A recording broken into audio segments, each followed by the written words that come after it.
We all know Senator Ongoro brings to the party her wealth of experience gained over at least a decade, a period when she has served as the Member of Parliament for Kasarani constituency and also a nominated senator.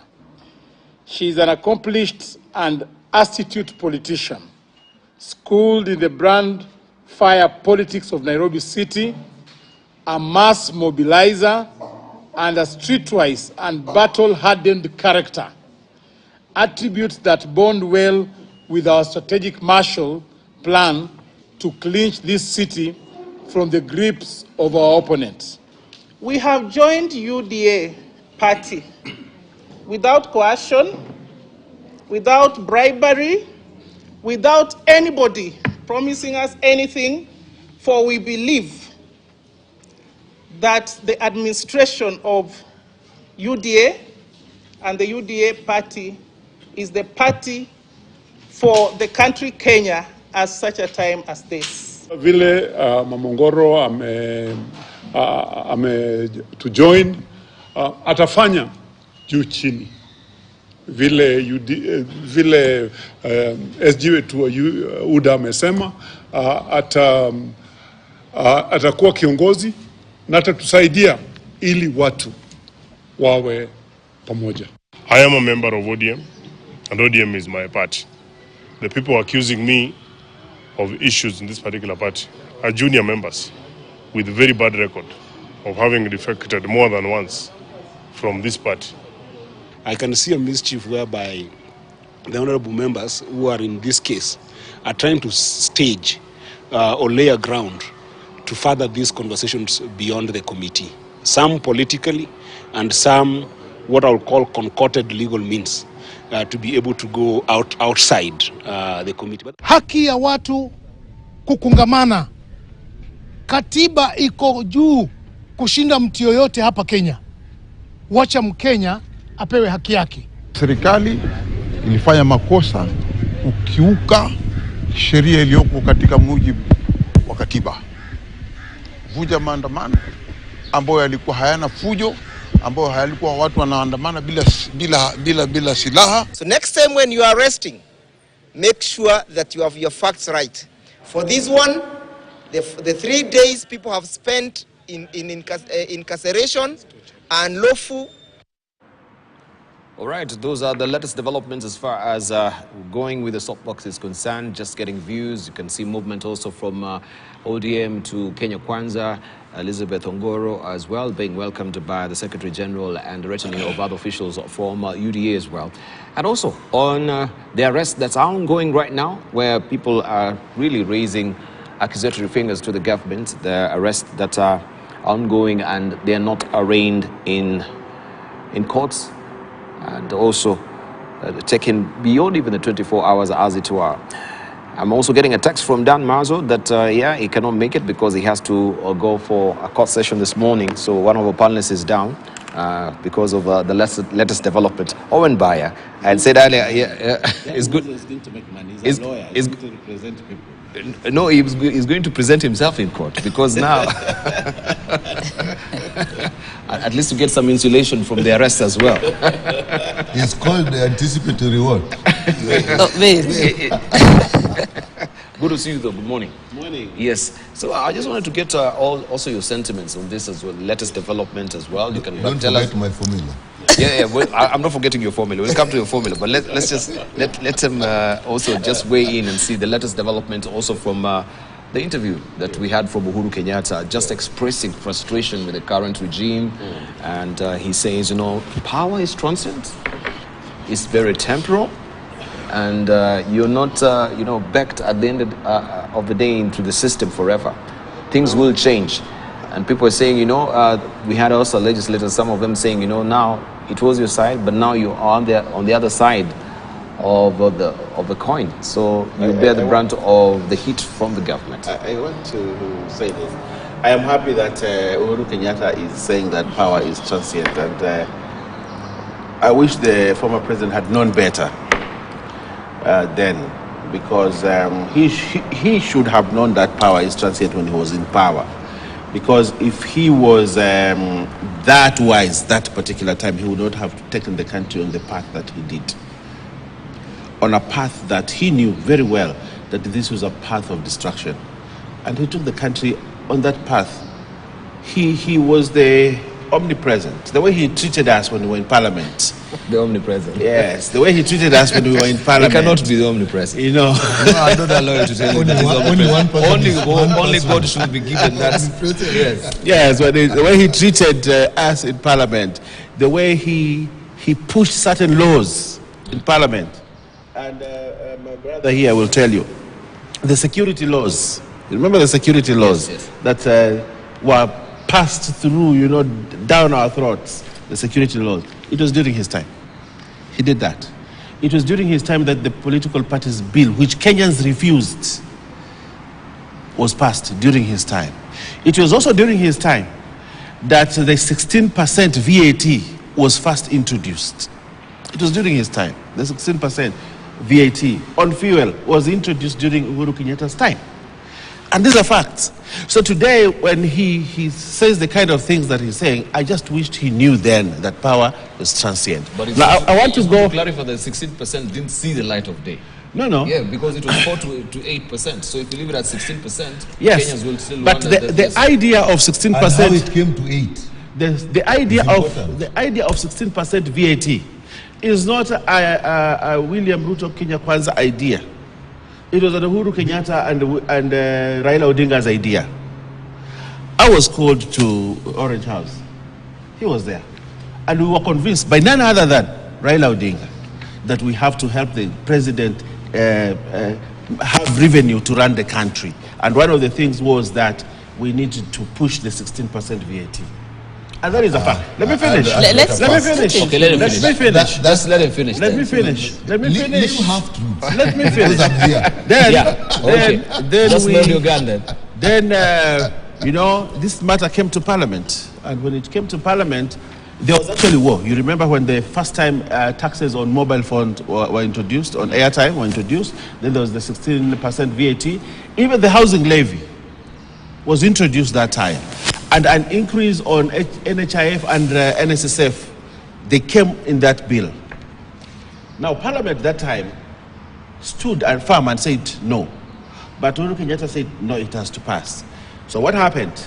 This thing, members of Parliament then, because we were powerful, they have become a weak opposition. We were powerful. We brought it down. We pushed, but Duale, I remember... That time it was part of us. I remember Duale, you remember the time when people say the Honorable Duale had pushed people to the toilets, they had locked other people out, They doled out 10,000. Yes, he and this thing, somehow, I think we suppressed it. Then he brought something called, Uhuru Kenyatta brought something called a memorandum, the presidential memorandum to Parliament. And that is where now there was an opportunity to discuss. And when we discussed and agreed, that's when we brought it to 8%. And that is the chronology of it. So today, if anybody says, VAT is 16% fuel, there is a history to it, and that is the history they do. You cannot support that 16% VAT in the previous regime, and when it is introduced now, you want to say the finance bill is bad. You cannot support the housing levy then, because housing levy was introduced then. It is not a new thing. It's not a William Ruto thing. They supported it. And these guys looked at Uhuru Kenyatta as a saint for introducing those things. Introducing those things. Now, somehow Parliament then said no, let us, I think it was suspended. I know it was made voluntary. It was made voluntary. To stand from whatever to voluntary. Those who want to contribute can contribute. NSSF and NHIF deductions. If it was not for one person called Atwoli, remember when Atwoli fought that thing so hard, and actually I remember I was called to Atwoli's office also, to be convinced, and actually I was one of the people who moved an amendment to remove that thing. These are things that were packaged then and were supported by the same people today that are saying we cannot support. Political dishonesty in this country has gone into a legacy that cannot be really explained. When my friends in Parliament say, no, William Ruto needs to bring down the finance bill, he needs this finance, I ask them, using which route? Using which route? The finance bill was passed by Parliament. Correct. When Parliament passes a bill, even if the President refuses to assent it, in 14 days it becomes enforced. You know? These guys, instead of going to the streets, they should come back to Parliament, say that this finance bill is not the best thing for this country. Yes. We are introducing an amendment to that finance bill, and they need to convince us. But what if you've heard from the minority leader that some shenanigans? No. Means was used to actually pass this shenanigans.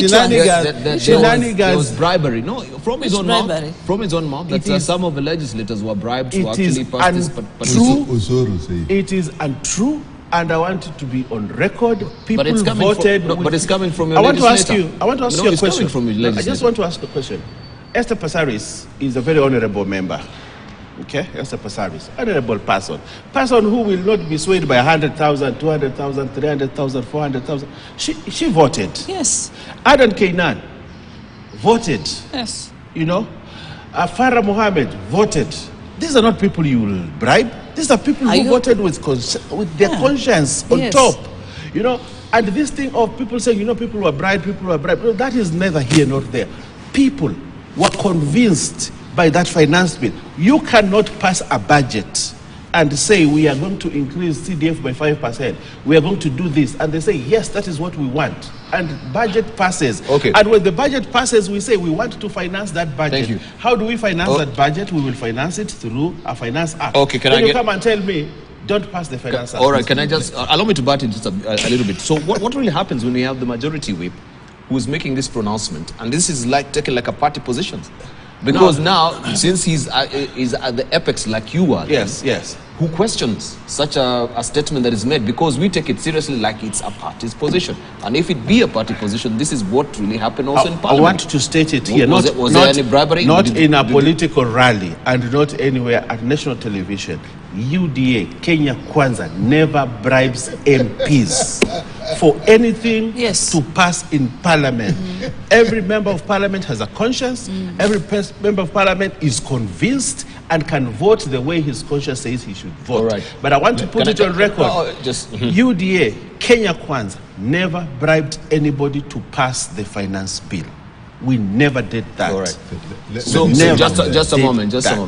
Yes. Was there any attempt to try and bribe the citizens of Kisii from the same legislators for them to not really demonstrate? What happens in Kisii politics and whatever. Are you privy to this? Some of these clips that were doing rounds there, actually, on the mainstream media. And Homer Bay. Just a moment. You see, I don't take seriously what people say in political rallies and what people say in those palaces. A lot of these things that you normally say also, they are broadside declarations, and they're taken seriously, even from the president and some of the legislators as well. So, you are not privy that there was a 200 shillings that he was meant to be giving out, and then people refuse on the ground. No, that you're not aware. That is. You choose not to be aware. But I want to say I want to finish my point. I want to finish my point. I have two things. This one. I want to finish my point, and I want to say this. You see, Debal, in this country, sometimes politicians want to mislead this country. If I were in ODM today, of where I was before, just come back and do what you want to do. And I would have written to the Speaker for an amendment to the Finance Act and call up by Parliament doesn't need to call. The president doesn't need to call bipartisan. You can call bipartisan. And I would have called other members and said, you see, we have a problem with this act. We don't believe this is the best thing. Parliament is resuming today. Can we amend this act? As Parliament, the Finance Act, let's amend. So what are the issues? Oh, we have a problem with the fuel levy. We have the tax, the VAT, with the housing levy. We have a problem with this. I think there are only 3 issues that we differed in Parliament. 3 issues we differed. Let's say, let me amend these things. I write to the Speaker, and we rise on, what is this called? I seek leave of the House. I say leave of the House, and if the House, I get 50 members to stand up for me, I say, all right, so let's reintroduce this. Let's discuss as a country, as leadership in Parliament, and get a solution to it, because that is where the solution to the finance bill will come if there is a problem. Or the other way is the courts. If this thing passes, so when you demonstrate and tell William Ruto, we don't want this Finance Act, what will William Ruto do about it? It is left. This bus has left. It cannot be, it's like a bullet. It has left. The only people who can recall that bullet is the courts or Parliament itself. I want to invite parliamentarians and those who want to tell us that this finance bill is bad. Come to Parliament, come to the House. It is opening today.